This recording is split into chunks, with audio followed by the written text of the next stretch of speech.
Hey, everybody, it is Dr. Devin, and we are back for If They Knew. I'm bringing back one of the crowd favorites, one of my favorites. I will call him one of my fairy godfathers of my lifetime, Dr. Stu Bittman. Dr. Stu, thank you for joining us today. Well, always a pleasure. Thank you. It's great to see you. Great to see you and be with you and to have you back in this community because you've been with us for multiple big ideas in the flesh. You were here this year and made a big impact and always do. And you have come back to facilitate breath work, and we've joined in these conversations here. And I know that I always come back to you really because of what I want to talk about today, is how to stay present, how to be in the now, to live in the now in a hustle of a time, right? Because it's holidays and there's all this stuff going on, and we go to New Year's resolutions and there's goals and intentions and visions for grandeur that we're always in a pursuit of somewhere out there, right? And a toggle, I guess, of working through our past. And there's just this conversation about time that comes up as I watch even the movie Scrooge with my kids, right? The gifts of past, present, future. So I would love for you to just speak to us, because I truly believe that living in the now and embodying gratitude for the present gives us a better health and key to happiness. So dive in. What's the one thing you wish people knew or remembered when it comes to right here, right now? Well, gosh, it's hard to pin down one thing. You must be present to win. That's one of my favorite expressions. Yes. Gosh, the thing that comes to me first is not that it's easy for me either, but it's mysterious why it is so hard since here we are. But I think it's a function of the way our brains work, that we're always prepared for something that might be missing or wrong, or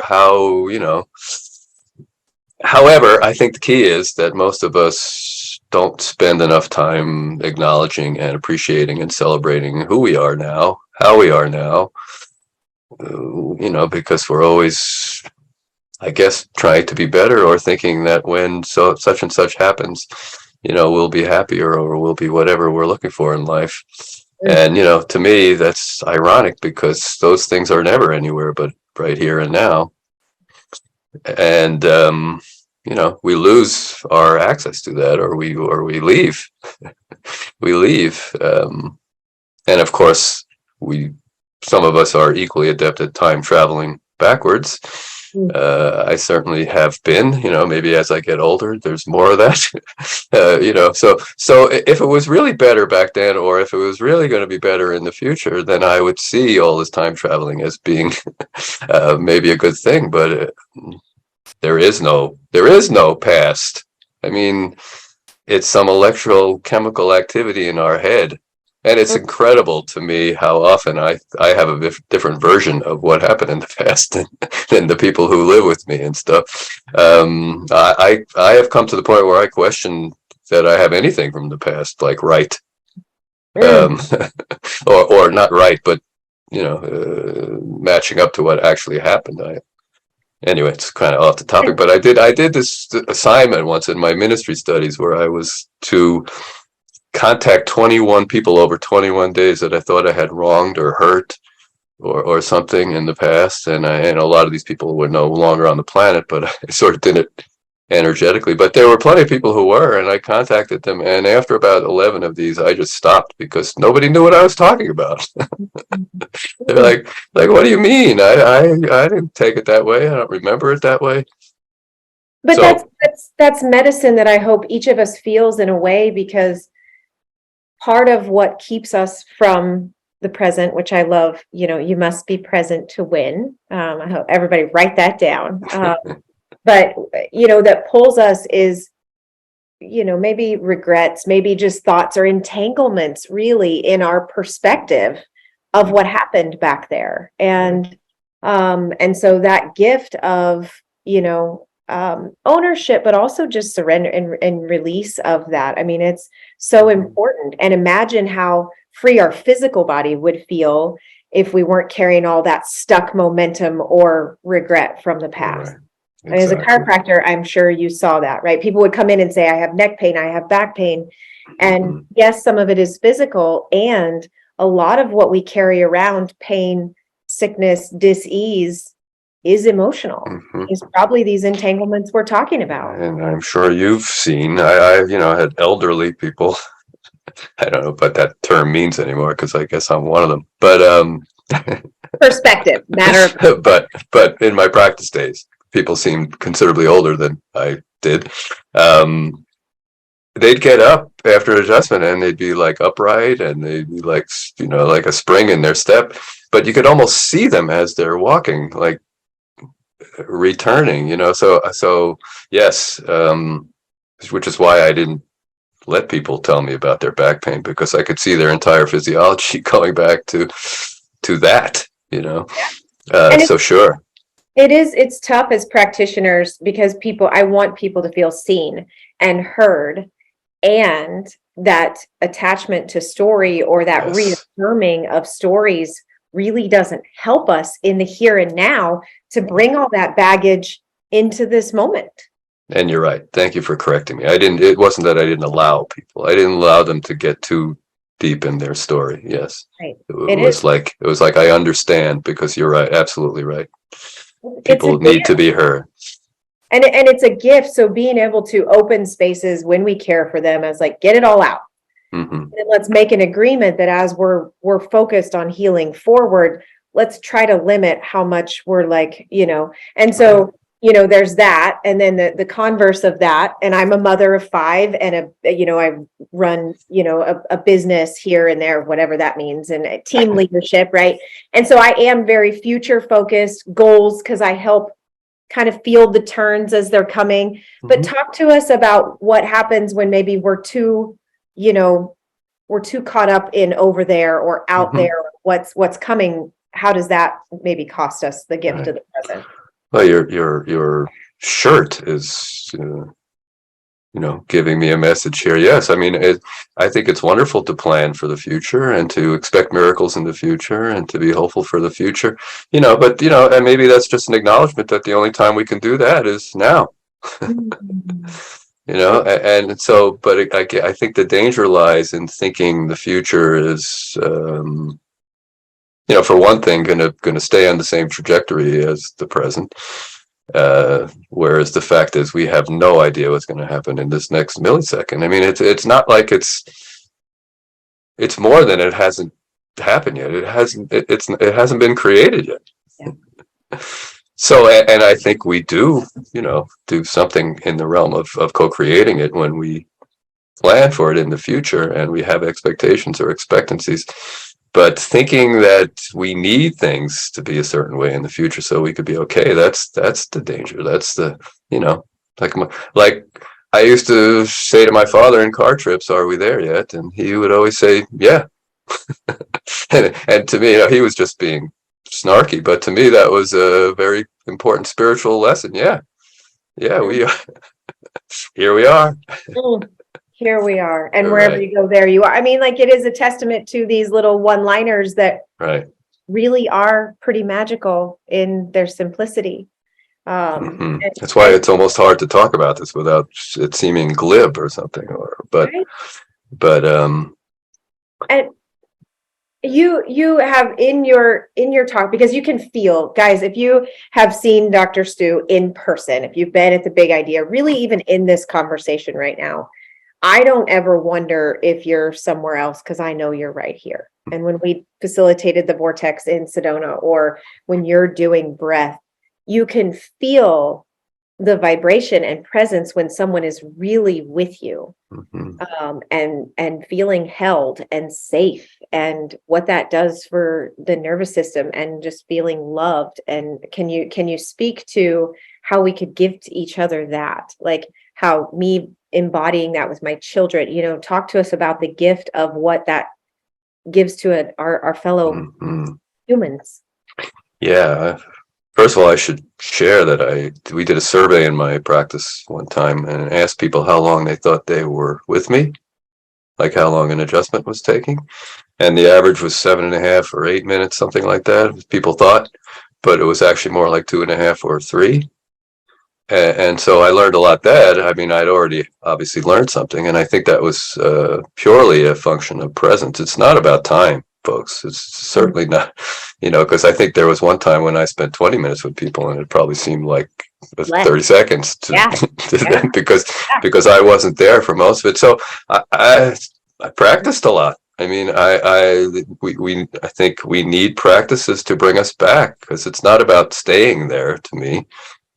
It's about being able to recognize when I am time traveling and having tools to come back. And, and some of them are really basic, like a breath, breathing into my heart, or just breathing, or just feeling the life in my body, or because your body's always right here and now. So use it as an ally is what I learned to do. And, and then I practiced what I call emptying, especially in practice. I never wanted to bring the last person into the next room, kind of thing, especially if something happened that distracted me or whatever. So I had a little love button on the door jamb, which is something Sigafoos and Jimmy Parker used to talk about.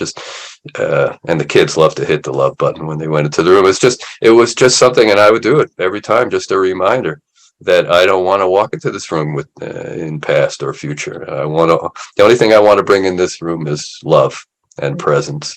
And so these little things, they help. And they groove our brain to leave a trail of breadcrumbs to the present, that becomes easier and easier to follow because we've practiced and we have wired our brain in that way. So yeah, I didn't come out of the womb present. I probably did, but I don't remember. Kind of a return to that of sorts, Yes. right? Yes. My kids are very present in what they're doing right here, right now, and they are urgent because they aren't in their past and they aren't in their future. They are in their bodies, and it is ironic and funny and maybe a little sad, as I kind of see this behind me of this child and woman and grandmother. It's like we miss all this good stuff, and then we try to return back to it. It's like, I want to grow up, and then, oh man, I just want to get my inner child back, right? This is a very interesting part of the human journey, isn't it? Yes. So, be as a child, because, one of the things I learned to do again is forgive, and not carry stuff around, especially on me. Right. Because that's what I learned in that assignment, by the way. The only one who was holding things on me was me. Apparently, the other people didn't remember it or didn't hear it that way or perceive it that way. So yeah, I used to notice my daughter when she was young, and they'd get into some dispute, and 30 seconds later they'd be hugging and playing and sharing. Yeah. It's like Eckhart Tolle used to talk about, shake like a duck. Ducks get into a squabble, they go off and they shake, and that's it. It's not like, can you believe what that idiot said? And then hold it for 10 or 15 or 20. Right. Or whatever, a lifetime. So many good notions. I want to use our gift of technology to circle up energetically. If I know you and I can just imagine who might be on the other end of this conversation listening, and invite them to be present in this. And there's never any accident. So chances are, if you're listening or you're watching or you're here, this message is literally for you. And you might be the really busy mom wrapping all the gifts and making sure the stockings are stuffed. And you might be the dad that's still trying to finish up work to make ends meet in this crazy time. And you might be someone with eyes to the future of what's coming next year. You might be in a state of suffering. Wherever this finds you, there is great medicine and power in the now. And so, Dr. Stu, if you can kind of visualize that you're talking to that one person who needs this message the most, what are a couple of tools that you could help put in their pocket if they need to bring their body, mind, and soul Okay. to the now. Shall we just do it? Let's do it. All right. Well, let's close our eyes for a second then. Oh God, there's so many things, but let's just do this one. Just going to ask you to just notice where your attention is. And please be okay with wherever it is. Like, let's hurry up and get this call over with so I can get back to rapping. You know, just give yourself a mental hug and say it's okay. It's okay where your attention is, but I'm just going to ask you to shift it right now to the area of your heart, just the chest area. And just in these next few seconds before my next words, if you notice your attention's already wandered away from your heart, I'm just going to ask you to notice and bring it back. And if you have to do that 20 times in the next 10 seconds, let's just consider it a successful experience every single time.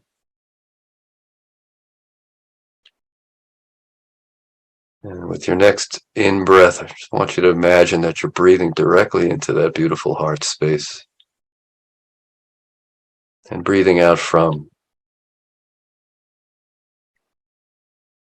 And continuing to breathe in this way, in and out of our spacious heart.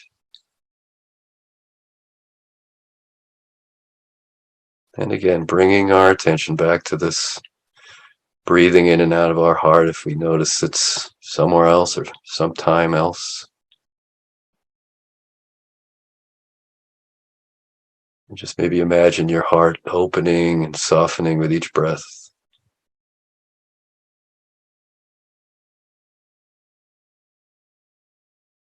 And if you're noticing a little more peace, a little more ease, we can inspire you to breathe that in a little more, that ease, that peace, that joy, all the things that this season is really about.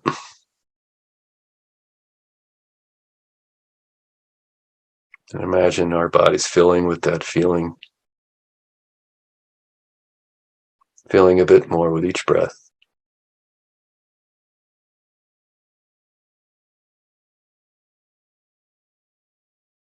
And now on each out breath, just send a little of that out to your loved ones, people you're going to be with, and the people maybe you can't be with, the people you interact with on a day-to-day basis, whose names you might not even know.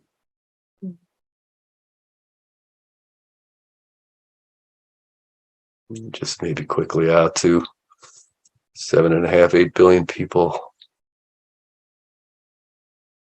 And all the critters, all the life on this planet, the planet itself.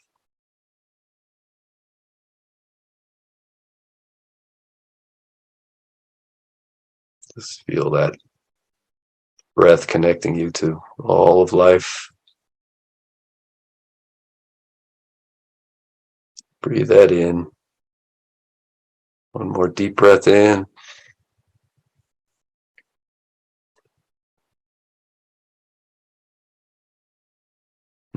Here we are, this beautiful present moment.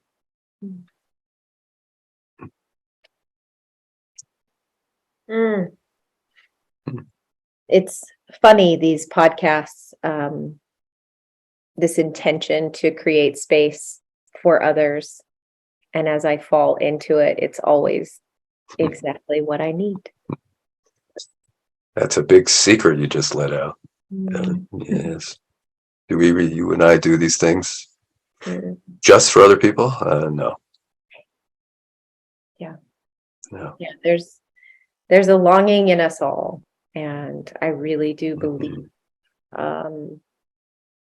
at least in this moment of the information life has gifted me, that a lot of our longing lies in these moments, and the exquisite taste of a meal shared with family and cuddle with my babies, or playing games. And so I hope that something that popped up in this conversation lands in you, all of you out there, as it has landed back inside of me. And the If They Knew podcast journey, which I always have to circle back to. Stu, you were my first guest, and you said, well, I don't know how I feel about the name of this thing. You know, if they knew, as if there is a they, them, and a me, separation. And I hope that, and really why I wanted to connect with you as one of our, last guests to wrap up 2022 is because in the field,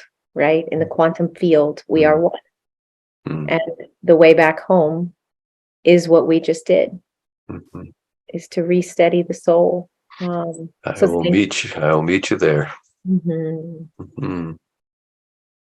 All Nice. the good stuff I've ever found, that's where it's at, right? The love and the joy and the gratitude and some reason we think it's there and then, but here and now is the only place I could ever find it. Check it out, guys. We are wrapping up this year and headed into another one. And like he said, it's really not about time, it's about presence.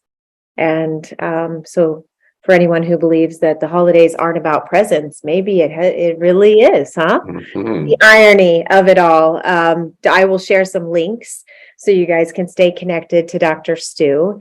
And I hope and trust that you and I will have many adventures ahead of us that we can invite these beautiful souls to join us for. Any last message you want to share with them, with our friends? Maybe we could all make an intention for 2023 to be a little more okay with now and a little more okay with ourselves in the now, and maybe that just takes a little more acknowledgement, a little more appreciation for self, because we've all made it. We've all made it, even though I'm sure we all had moments where we doubted that would be the case, but here we are. So I truly believe that the best is yet to be, and 2023 is going to take us into another stage of the ride. But I hope we can all, just like you say, learn to enjoy it while it's here. So we love you guys. Sending this message and all of our love. ... I will be seeing you next time. Okay. Thank you, Dr. Look.